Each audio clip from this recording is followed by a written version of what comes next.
In the world of obstacle course racing, there is one race that is the ultimate test. World's Toughest Mudder.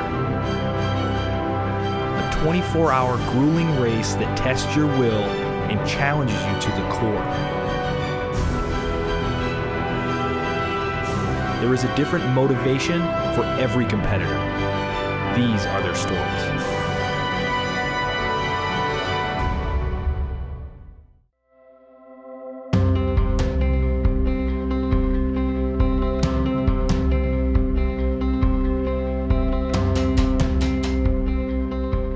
I am the 2016 World's Toughest Mudder female champion, and I ran 85 miles. Crossing the finish line, I really don't remember too much of it. There were so many people waiting for me, lots of cameras and people cheering, and the energy was just so high. I wanted to take in as much as I could about what just happened, and that this goal that I set out to do actually was coming to life.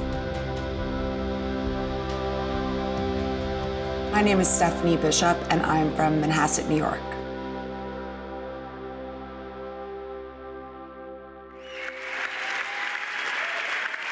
There's an award ceremony the following day where a lot of the racers all gather together.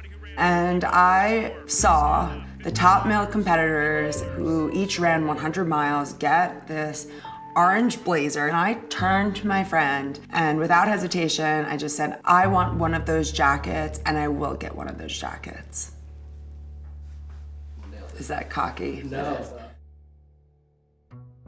This past March, I set out to become the first woman to climb the 46 high peaks of the Adirondacks consecutively.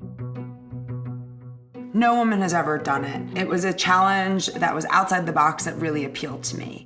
Now, unfortunately, a few days into my attempt, one of the biggest blizzards they saw in decades landed on the region, dumped 4 feet of snow. In addition to that, my body was worn down, and I have asthma and I got bronchitis. I just kept on trying to push through it.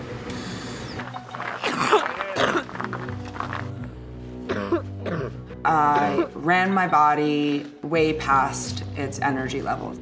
I was running not on empty, I was running on negative energy. And I just kept on going and going and going. Lungs are so bloody, really raw. It was the minus 35-degree wind chill all night long that I think really aggravated my asthma. It left me with some really bad physical problems, and that took me about 3 months to recover from. The months following the expedition were really rough. Physically, rough mentally, rough emotionally. I like to really challenge myself, and when somebody thinks that something can't be achieved, I like to show them that we're capable of pushing ourselves really far physically, really far mentally. I met Steph on course at World's Toughest Mudder 2016. She was lapping us multiple times. But my first real memory of who she was the final lap, and the sun was up, and there was a guy on the side of the course that had a boombox. She was in her leader bib, and she was dancing. And this is, 23 and a half hours into this crazy event. Everybody's exhausted. Looks like zombies are walking around the course. And here's Stefanie Bishop having a dance party. And so we joined her. And I was like, this person's amazing. And to me, that's what Tough Mudder is. Coach, he's so positive and he's so encouraging, and he'll always push people to be their best and to do their best. I think Steph definitely feeds off of positive energy. There's a lot of energy out there in the world, positive, negative, and Stefanie is definitely connected to that positive energy. You can see it when she's out on course at any event. Even when things aren't going well for her, she still has that positive attitude and that positive energy, and that's kind of what makes her special.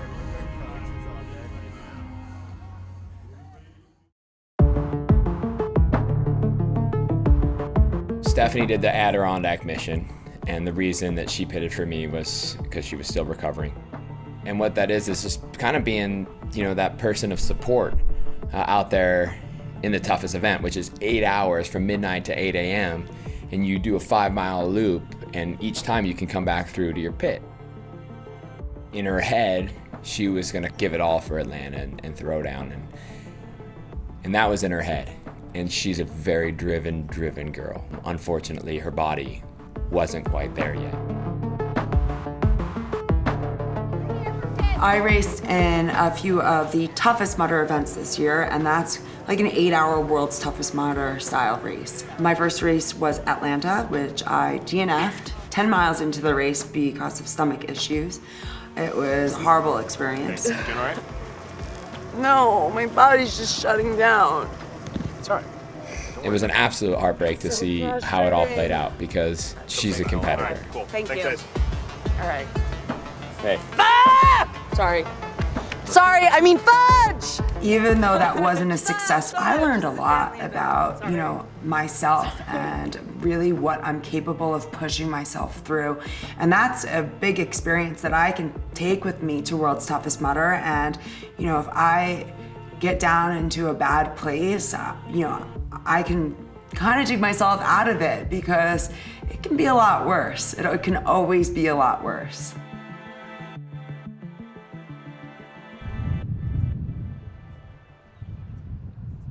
I came out to Colorado for a bunch of reasons. I just had to leave New York.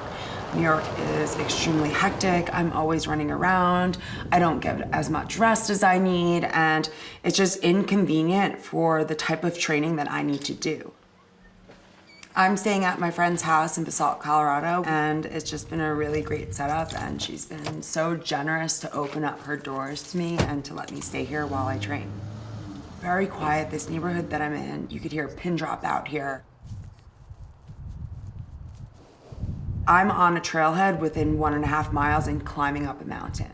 When it comes time to get work done, especially training, I flourish when I'm by myself. Out here, I'm by myself a good 75% of the time, and I love it. Maybe it gets a little lonely at times, but I just have to keep my mind on what my goal is and why I'm here. And that's to win World's Toughest Mudder, and that's to run 100 miles. For me, training at altitude is very beneficial. I find that it helps me deal with stress that I'll see at World's Toughest Mudder, especially the heat, because my lungs will feel a lot stronger going into it. Nice out. Just try to make sure that I have at least like 2 to 3 weeks out here to acclimate and to kind of push my body a little bit harder than I would training at sea level.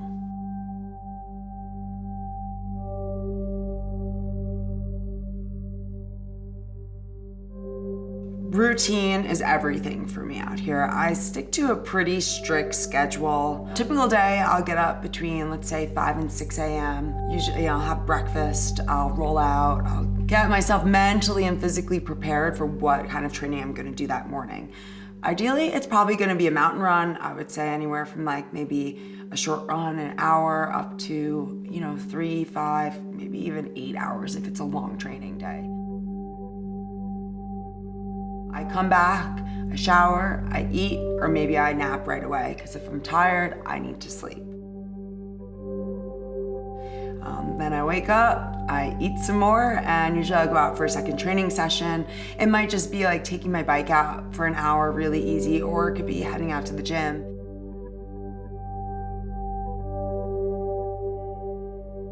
In between. Then you do You keep doing 5 it. times, you do this whole thing 5 times? Yeah, you do. Those 5-1. So you do each of these 50. So when I'm in like hour 18, I'm just by myself on a course and I'm in a really dark place, I can reflect upon an experience like this and use it to push me through those dark times. Woohoo! I feel great now, actually. I love to finish off a training session by just sitting in the river. It's great for just to flesh out my legs. It's kind of like nature's ice bath, I call it. It just also gives me a time to kind of focus on my breathing and to get my mind ready for what's to come.